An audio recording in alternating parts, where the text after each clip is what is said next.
langit dan bumi diciptakan, desain kehidupan itu setahun 12 bulan. Kalau Anda ingin tahu ketentuan yang lurus dalam agama, dalam konteks ini disebut din.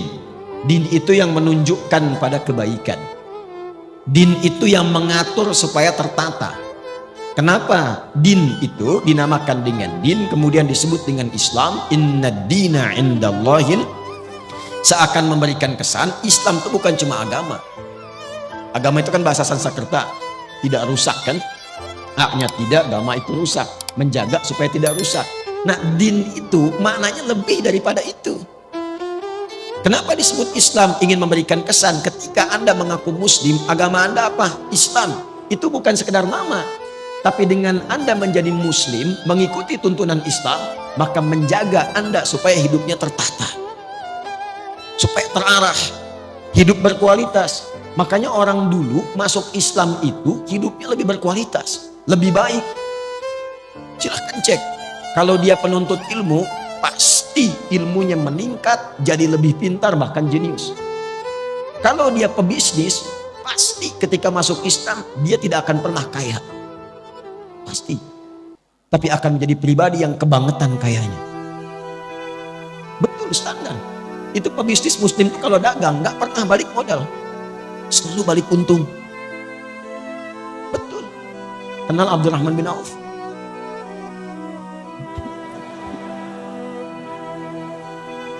Saya nggak akan tanya kenal di mana. Saya itu riset ilmiah. Ini dipertanggungjawabkan dan disidang oleh profesor-profesor di satu kampus. Singkatnya begini, saya riset perbandingan pra-Islam dengan pasca-Islam. Abdurrahman bin Auf, singkatnya saat masuk Islam, itu dalam bisnisnya yang berkah itu, kalau dikonversi ke sekarang, aset dan semuanya, itu nilainya 72.000 triliun. Elon Musk belum ada apa-apa. Dan baru turun kemarin jadi 2.800-an. Jeff Bezos 1.800-an triliun. Itu belum ada apa-apanya baru kaya. Abdurrahman bin Auf itu kebangetan kayaknya. Kebangetan. Kapaknya terbuat dari emas. Tapi masuk surga juga. Ya, daripada miskin gak jelas kan? Luar biasa. Jadi semua orang itu jadi orang hebat. Terus yang tadinya itu angkuh jadi orang yang tegas. Yang sombong jadi tawadu. Semua berubah. Itulah Muslim. Jadi kalau hari ini ada yang mengaku orang Islam, kok bisa kata-katanya menjadi kotor? Kakinya melangkah pada yang tidak baik. Masa depan tidak tertata. Nggak tahu kegiatan apa yang mau dikerjakan. Berarti ada yang belum sempurna dalam keislamannya. Nah, ini yang menjadikan kita diminta oleh Al-Quran, coba tata supaya lurus. Dzalika dinul qayyim. Qayyim itu kan lurus, tegak, berkualitas, benar. Sifatnya disebut dengan qiyam. Orangnya qaim, yakum. Setiap mau sholat kita akan ada iqamah kan? Aqama yuqimu, supaya sholatnya benar, lurus, tertata, safnya lurus. Itulah Muslim. Itulah Muslim. Nah, singkatnya di ayat ini, gambaran cepatnya orang Islam itu mesti punya planning, konsep kegiatan yang jelas. Dalam mengatur waktunya, setidaknya dia punya program dalam setahun itu 12 bulan apa yang mau dikerjakan. Nanti akan ditarik ke harian. Makanya nanti akan dibagi ke dalam konsepsi waktu sholat. Itu setiap harinya. Tapi targetnya tahunan. Jadi Anda ini dalam setahun punya rencana apa? Kalau mau ditarik ke dunia dulu misalnya, ya, coba. Dalam konteks Anda nih yang belajar mahasiswa. Dalam setahun ini apa yang mau dicapai? Kenapa yang dipilih kampusnya itu? Mau jadi apa ke depannya? Petakan, turunkan. Dibagi ke dalam 3 bagian minimal. Makanya minha arbaatun hurum. 12 dibagi 4. Berapa? 3. Jatuhnya per trimester. 3 bulan, 3 bulan, 3 bulan. Bagi 4 bagian. Dievaluasi. Sudah tercapai belum? Tercapai belum? Apa yang harus dilengkapi? Apa yang harus dikurangkan? Target IPK berapa? Diturunkan. Bisnis demikian. Dalam setahun evaluasinya bagaimana? Itu standarnya. Itu paling rendah, paling standar. Nah, semakin tinggi lagi imannya, maka dia melampaui batas-batas dunia. Itu targetnya langsung akhirat. Targetnya langsung apa? akhirat. Di cara menyusunnya begini, mohon izin saya tidak bermaksud mengajari, hanya menuangkan apa yang Al-Quran berikan petunjuk kepada kita.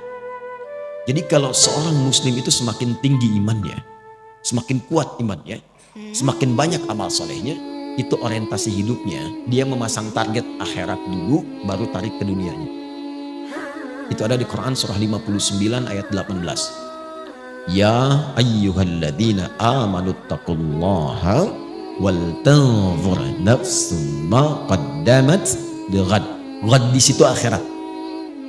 Ghad di situ maksudnya akhirat. Ya, saya terangkan dengan ilmu nahwu dulu supaya cepat ya. Ya, yaitu huruf panggilan disebutkan setidaknya 361 kali dalam Al-Quran. Itu memanggil yang mendekat, yang menengah dan jauh. Semua jarak, semua aspek. Jadi kalau Anda pergi ke Mekah, umrah atau haji, yang belum mudah-mudahan disegerakan. Dan tidak cukup dengan amin, nabung. Ya. Anda ada kesulitan, pengen dimintai bantuan, bilang aja, ya, nengok semua tuh. Yang dekat, yang menengah, yang jauh. Ayyuha disebutkan 150 kali dalam Al-Quran. Ayyunya munada untuk menguatkan informasi, haknya mengingatkan tanbih. Kemudian alladzina disebutkan 1080 kali dalam Al-Quran, itu untuk memanggil semua tanpa kecuali, tanpa sekat. Mau laki-laki, perempuan, tua, muda, besar, kecil, melintasi status. Jadi Allah menginginkan semua hambanya tanpa kecuali. Yang punya jabatan, yang belum punya jabatan. Yang disebut kaya, yang disebut cukup. Yang disebut ustadz atau jamaah. Allah nggak bedakan. Sepanjang engkau beriman, kata Allah, mesti punya visi hidup. Dan sepanjang engkau beriman, mesti ingat akhirat tempat pulang. Karena setiap kita pasti akan pulang. Setiap kita pulang. Gak ada yang gak pulang. Karena hidup kita itu bukan di sini itu tugas. Pulangnya ke sini. Walal akhiratu khairul laka minal ula. Nanti ke sini. Ini bukan tempat kita di sini. Sadari itu, kita terus sedang bertugas. Fil ardi itu membawa misi. Pulangnya akhir. Makanya disebut di Quran dengan mayyit. Quran surah 39 ayat 30. Innaka mayyitun. Mayyit itu kalau pakai tasydid itu yang akan meninggal. Ya, yang akan wafat. Wafat itu gerbangnya. Artinya menjalani masuk gerbang itu untuk masuk ke tempat yang baru. Itu yang abadi. Sedikit-sedikit lompatnya. Ini ada mayyit begini. Ada mayit. Itu beda. Kalau mayyit pakai tasydid itu masih hidup. Tapi akan meninggal. Jelas? Yang akan meninggal. Apa yang menyebabkan dia kemudian meninggal? Ajal tiba. Quran surah 7 ayat 34. Walikulli ummatin ajal. Ketika ajal tiba, apa yang menjadikan kemudian dia wafat? Maut yang datang. Ini semuanya terkorelasi. Ketika datang maut, dia mengambil tasdidnya nih. Ini bukan ilmu takatik ya. Ini seakan ini rohnya ini diambil, maut. Siapa yang ditugaskan? Malakul maut. Quran surah 32 ayat 11. Qul yatawaffakum malakul mautil ladzi wukila bikum. Maut. Ketika ini diambil jadi sukun. Nah, kalau sudah mayitun meninggal. Kenapa pakai sukun? Sukun itu dari kata sakinah. Sakinah itu tenang. Usahakan kalau meninggal itu usahakan yang tenang. Yang nyaman, yang husnul khatimah. Ya ayyatuhan nafsul mutmainnah. Hei jiwa-jiwa yang tenang. Ya, makanya dulu orang Jepang saja waktu bikin film kartun itu dan ditulis dalam tadinya komik ya, Susuke Watanabe itu 96 pernah membuat komik namanya Dragon Ball itu, yang kemudian difilmkan. Itu kalau Piccolo di Kamehameha sama Son Goku kemudian mati, di atasnya ada bulatan kan? Pernah inget gak? Saya nggak suka film, nggak suka nonton. Cuman saya suka riset, kenapa begini, kenapa begitu. Bayangkan, orang belum beriman saja sudah sadar. Kalau mati, itu ada bulatan di atasnya tuh. Sukun. Semakin tinggi imannya, dan dia sadar, ya ayyuhalladzina, pakai alladzina, kita ini akan wafat. Dipanggil oleh Allah imannya. Dipanggil, harus punya visi. Baik engkau yang merasa imannya itu maaf lemah sehingga jauh dari Allah, ya Kan orang lemah itu kalau lemah iman, rasanya malu kalau mau ibadah, seakan jauh. Ini kan? Mau ngaji malu, mau ke masjid malu gitu ya. Ada yang standar menengah, standar. Ada yang kuat, saking kuatnya, Masya Allah cepat. Ilustrasi gampangnya itu waktu sholat. Kalau ingin kita mengukur tingkat kekuatan iman, gampang, cek dalam sholat. Itu standar Quran. Quran surah ke-8 ayat kedua. Innamal mu'minuna alladzina idza dzukirallahu wajilat. Sungguh insan beriman itu bisa dicek standarnya. Kalau disebutkan nama Allah, ada getaran dalam jiwanya. Konfirmasi iman. Nah, Allah menyebutkan namanya itu lewat muadzin dalam adzan, dipanggil. Adzan itu adzan dari kata udhun, telinga. Kenapa disebut adzan? Karena lafaz ini satu-satunya yang akan sampai ke telinga 24 jam berputar.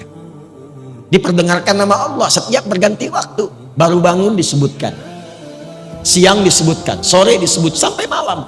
Untuk dilihat standar iman dalam sehari itu bagaimana kualitasnya. Karena kata Nabi, nanti ada yang yusbihu mu'mina wa yumsi kafirah.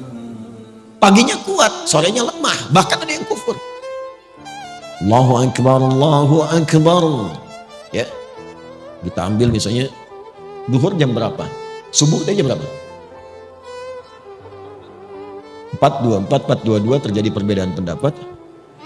Ya kita ambil pas dekat komat lah 4.25 misalnya.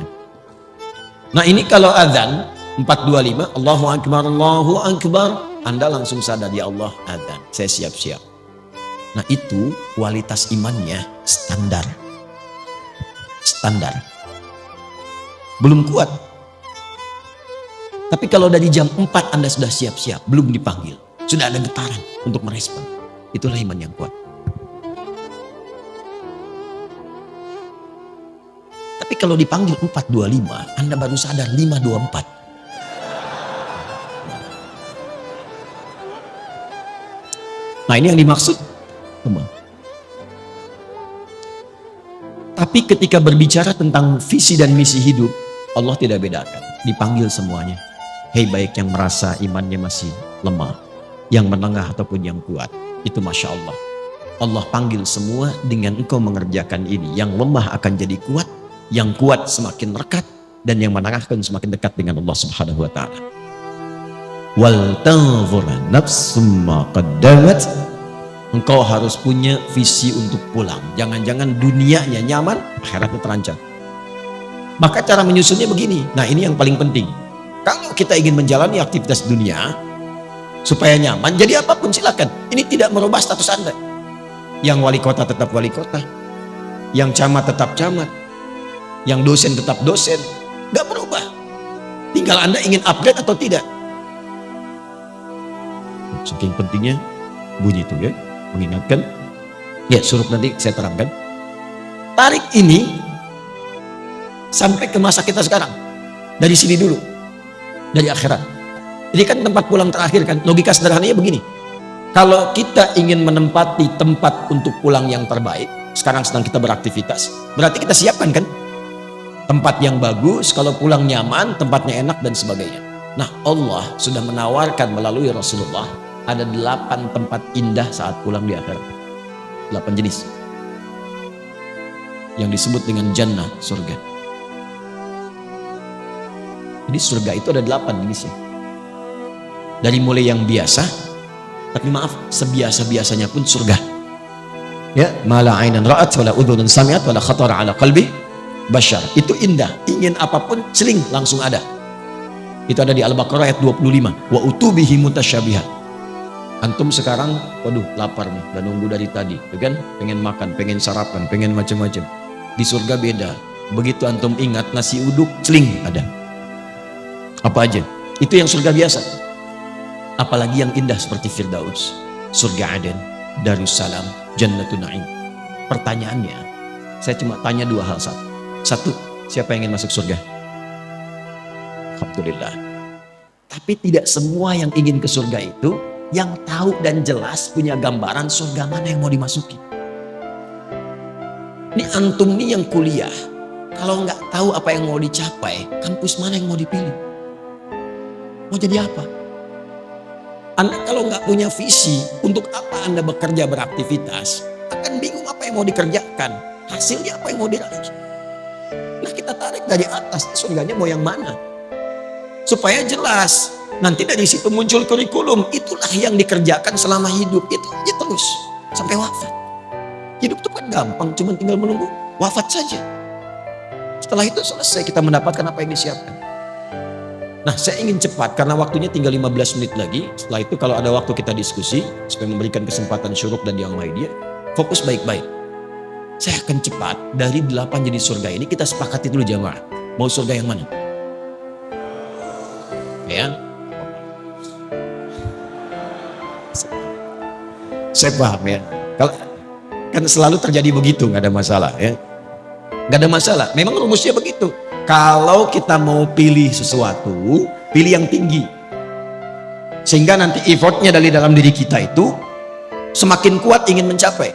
Jadi kalau nggak nyampe, nyangkutnya masih deket-deket. IPK 4, target belajarnya itu kuat. Kalau nggak nyampe, nyangkutnya ya 3,9, 3,8. Jadi kalau mau target surga, targetkan yang tinggi. Sebab kalau yang biasa-biasa, yang penting ke surga ya nggak apa-apa. Kalau nggak nyampe, nyangkutnya di mana? Di Firdaus.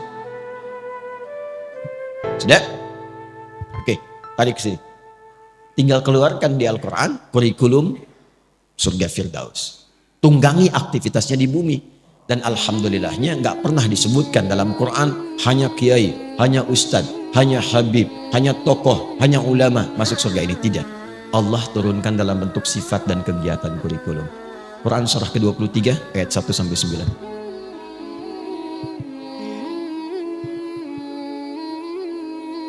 Qad aflahal mu'minun alladzina hum fi salatihim, terus sampai Anda dapatkan, perhatikan, ulaika humul warithun alladzina yarithunal firdausa hum fiha, dan itu pakai alladzina, semua berpeluang masuk ke surga situ.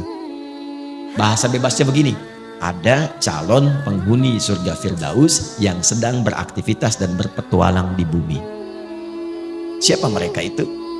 Diturunkan sifat kurikulumnya. Satu, yang sholatnya khusyuk. Sholat khusyuk. Jadi bukan sekedar sholat. Surga biasa, yang penting sholat. Yang penting sholat. Surga Firdaus, sholatnya dinaikkan kualitasnya khusyuk. Anda bisa menjadi pejabat, silahkan. Presiden, gubernur, bupati, wali kota, camat, lurah, RW, RT, dan sebagainya, silahkan. Tapi kalau pengen ke Firdaus, Anda mesti sholat. Ke surga Firdaus itu ditentukan bukan dengan jabatan dunia, tapi dengan kualifikasi ini. Dan sholatnya mesti khusyuk. Jelas di sini. Kemudian walladzina hum 'anil lagwi mu'ridun, menata diri supaya bermanfaat. Yang tidak penting tidak dilakukan. Bicara yang penting, yang nggak penting diam. Lihat yang penting-penting, yang nggak penting nggak harus dilihat. Dengar yang penting-penting, yang tidak penting tidak harus didengar. Sampai ke ujung kaki. Nah, kalau sudah paham ini, tunggangi menjadi sifat kegiatan. Kalau sudah kita tunggangi sampai wafat, sabar sampai meninggal, insya Allah ini siap. Walladzina hum lizzakati fa'ilun. Dia pun bekerja itu untuk mewujudkan targetnya ini, ke Firdaus. Jadi dia berusaha itu untuk mendapatkan harta, capaiannya bukan kaya. Makanya komen Nabi, dan ingat ya, kalau Nabi sudah komen itu, kita umatnya langsung like, share, and subscribe. Gak usah ditawar. Komen Nabi sederhana. Kata Nabi itu gini, au kama qala, kaya itu biasa bagi umat. Jadi Nabi memandangnya biasa. Karena sifat dunia itu ya kecil sekali gitu. Biasa. Yang Nabi khawatirkan itu adalah umat yang tak mampu memanage kekayaannya. Nah, calon penghuni surga Firdaus ini, dia pun kalau berbisnis, berdagang, berusaha untuk kaya, bukan sekedar kaya, kayanya itu untuk beramal, lizakat, minimal untuk zakat. Jadi bukan untuk memenuhi dunianya.